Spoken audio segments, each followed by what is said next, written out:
ભારતીયો હાલમાં મોંઘવારીથી ત્રાસી ગયા છે અને તેમની ખરીદ શક્તિ પણ ઘટી ગઈ છે, જેની એકંદર અસર ઇકોનોમી પર પણ પડી રહી છે. મોંઘવારીને કારણે ભારતીયો માટે પોતાનું ઘરનું ઘર ખરીદવું પણ મુશ્કેલ બની રહ્યું છે. તેવામાં ઘરની કિંમતોમાં હજી પણ વધારો થઈ શકે છે, જોકે આ વધારો થોડો ધીમો હશે. ઇન્ડિયા રેટિંગ્સ એન્ડ રિસર્ચ અનુસાર હાઈ બેઝ ઇફેક્ટ અને સારા સપ્લાયના કારણે આગામી નાણાકીય વર્ષમાં મકાનોના ભાવમાં 3 થી 4% વધારો થવાની શક્યતા છે. રેટિંગ એજન્સી અપેક્ષા રાખી રહી છે કે 2024-25 નાણાકીય વર્ષમાં પ્રોપર્ટીના ભાવ વાર્ષિક ધોરણે 5 થી 6% વધશે અને ત્યારબાદ બેઝ ઇફેક્ટ અને નવા લોન્ચને કારણે 2025-2026 માટે વાર્ષિક ધોરણે 3 થી 4% વધશે. એજન્સીનું કહેવું છે કે 2023-24માં જૂના સ્ટોકને ક્લિયર કરવામાં આવ્યા હતા અને તેની હાલની ઇન્વેન્ટરી મોટાભાગે લિક્વિડેટ થઈ હતી, જેના કારણે કિંમતોમાં વાર્ષિક ધોરણે 21%નો વધારો થયો હતો. ઇન્ડિયા રેટિંગ્સ એન્ડ રિસર્ચે આગામી નાણાકીય વર્ષ માટે રેસિડેન્શિયલ રિયલ એસ્ટેટ સેક્ટર માટે ન્યુટ્રલ આઉટલુક જાળવી રાખ્યો છે. હાઈ બેઝ, હાઈ પ્રાઇસ અને લક્ઝરી સેગમેન્ટમાં સંભવિત મંદીને કારણે બુકિંગમાં વૃદ્ધિ નોંધપાત્ર રીતે ઘટવાની શક્યતા છે.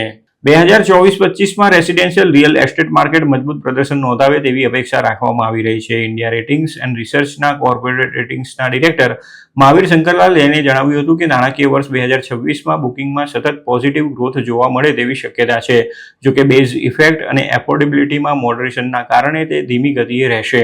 ટોચના 8 શહેરોમાં નેશનલ કેપિટલ રિજન, બેંગલુરુ અને Mumbai metropolitan region luxury segment સિવાય બુકિંગમાં પ્રમાણમાં રિસાયલન્ટ રહેવાની શક્યતા છે. ડેવલપર્સ કલેક્શન અને ઓપરેટિંગ કેશ ફ્લોમાં પોઝિટિવ ગ્રોથ અનુભવાશે અને તેનાથી બેલેન્સ શીટ સતત મજબૂત બનશે.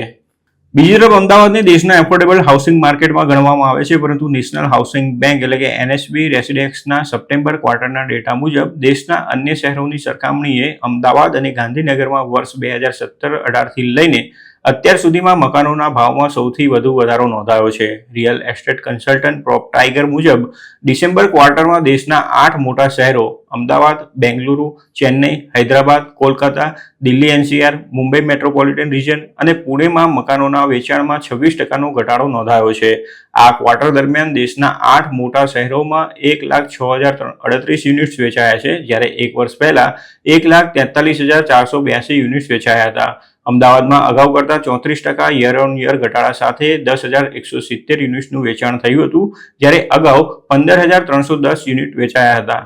PropTiger મુજબ વર્ષ 2017-18થી લઈને અત્યાર સુધીના સમયગાળામાં ગાંધીનગરનો હાઉસિંગ પ્રોપર્ટી ઇન્ડેક્સ એટલે કે HPI 100ના બેઝથી ઉછળીને 233ને સ્પર્શી ગયો છે, જ્યારે અમદાવાદનો 210એ પહોંચી ગયો છે, જેની સામે દેશના અન્ય શહેરોમાં મકાનોના ભાવ વધવાની દ્રષ્ટિએ ઘણા પાછળ છે. આ બે શહેરોમાં છેલ્લા 7 થી 8 વર્ષમાં મકાનોના ભાવ ડબલ કરતાં પણ વધારે થઈ ગયા છે.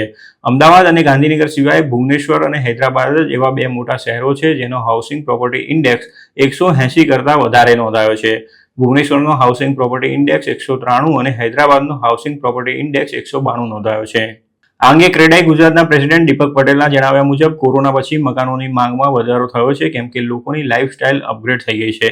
તેના કારણે ઇન્વેન્ટરીની ઉપલબ્ધતામાં ઘટાડો થયો છે અને તેથી સપ્લાયમાં ટૂંકા ગાળા માટે ઘટાડો નોંધાયો હતો અને તેના કારણે ભાવ વધ્યા છે. હાલમાં ડિમાન્ડ અને સપ્લાયનો રેશિયો સ્ટેબલ છે, પરંતુ મકાનોના ઊંચા ભાવ જળવાઈ રહ્યા છે. અમદાવાદ અને ગાંધીનગરમાં મકાનોના ભાવ વધતા રહેવા પાછળ ઇન્ફ્રાસ્ટ્રક્ચર ડેવલપમેન્ટે પણ મહત્વનો ભાગ ભજવ્યો છે. અમદાવાદ અને ગાંધીનગર વચ્ચે SG હાઈવે અને મેટ્રો ટ્રેનના કારણે કનેક્ટિવિટી વધી છે, જેના કારણે આ બે શહેરોનું આકર્ષણ પણ વધ્યું છે.